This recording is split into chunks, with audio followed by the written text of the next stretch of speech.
Let's next go to Nico from Santa Monica. Nico, you're on the air. Hi, David. How are you? I'm good, thank you. So I assume you follow either the New York or the New York Times or Bloomberg vaccine tracker, correct? Yes, I do. I was wondering, so the Johnson and Johnson vaccine has been approved Yes. for use, and that data is not showing up yet. Are people just not getting the vaccine?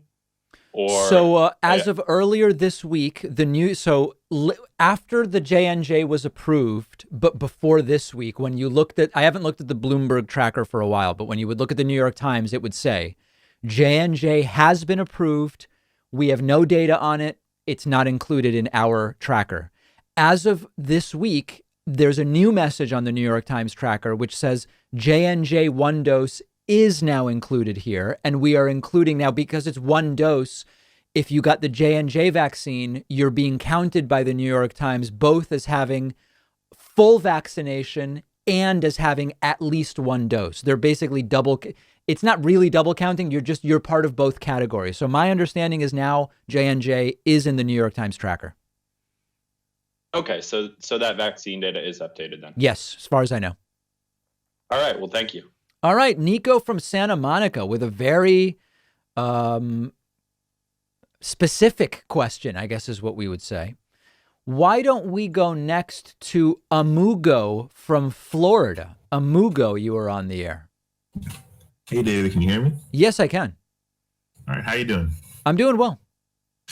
So I kind of have a few questions, but I'm going to start off with this one. Right. Did you hear about the Nevada Democratic Party, how basically the establishment just quit after the socialists won basically all the seats? I saw a headline about it. I don't know the details about what's been going on in the Nevada Democratic Party, but I did see the headline, yeah. Yeah, I just thought it was interesting. You know, the socialists pretty much took over, and you know the establishment talks about unity and blah blah blah, and then as soon as the people that they weren't really expecting to won, they kind of just quit, and it was just one of those like hypocritical type things. Like you want to work together, but when you don't get your way, you just go away.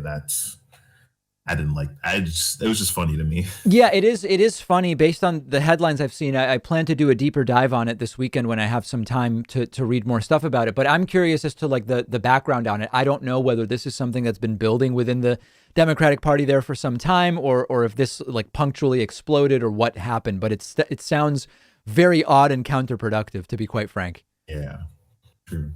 And then I guess my second question was, on this stimulus package, I feel like what Democrats could do in the 2022 midterms is emphasize, hey, we're trying to pass this bill and the majority of the GOP, like Republican voters, are on our side with this, but yet no Republicans supported it. So couldn't they use that as like a messaging tool for 2022? I hope so. I've been talking about this for a while, which is if every Republican wants to vote against something that many Republican voters actually want, you would hope that there are political ramifications to that.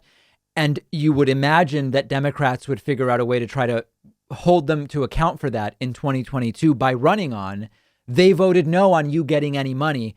Unfortunately, political memories are very short. And if we're significantly recovered by 2022 and Republicans have fully switched over to the debt, the deficit, cancel culture, all this stuff, it may just be too late. People may have forgotten about it. Sadly, I hate that that's a reality.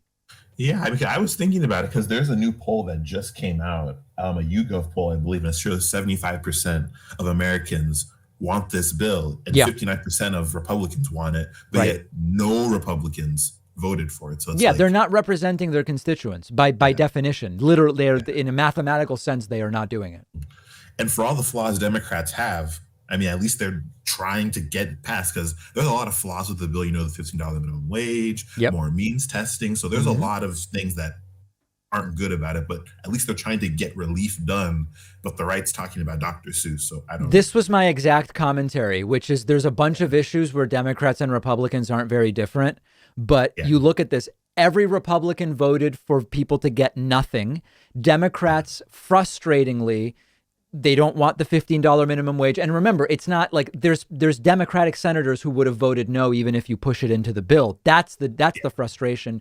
They added, they restricted who gets it, but they passed something. If it were up to Republicans, people would get zero. Yeah.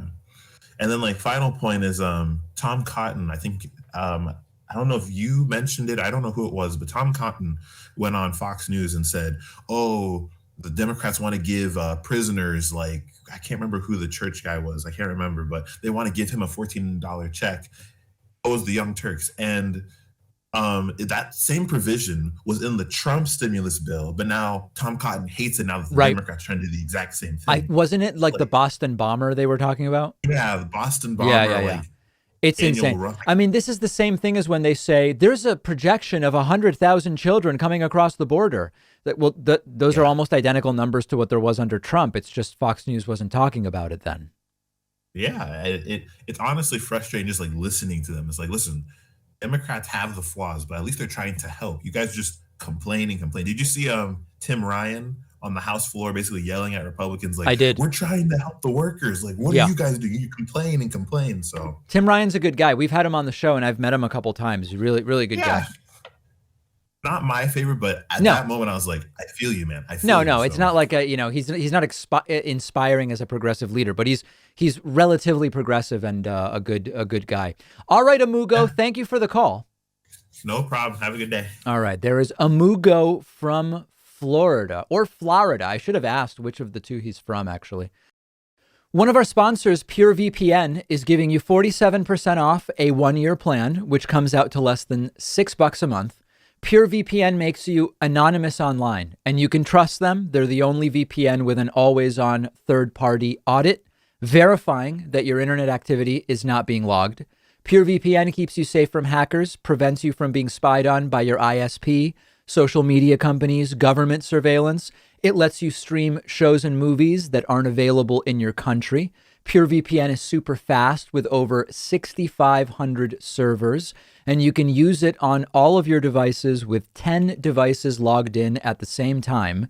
You can try it for a week for just 99 cents, and you'll get 47% off a 1-year plan, which is less than $6 a month when you go to davidpakman.com/VPN.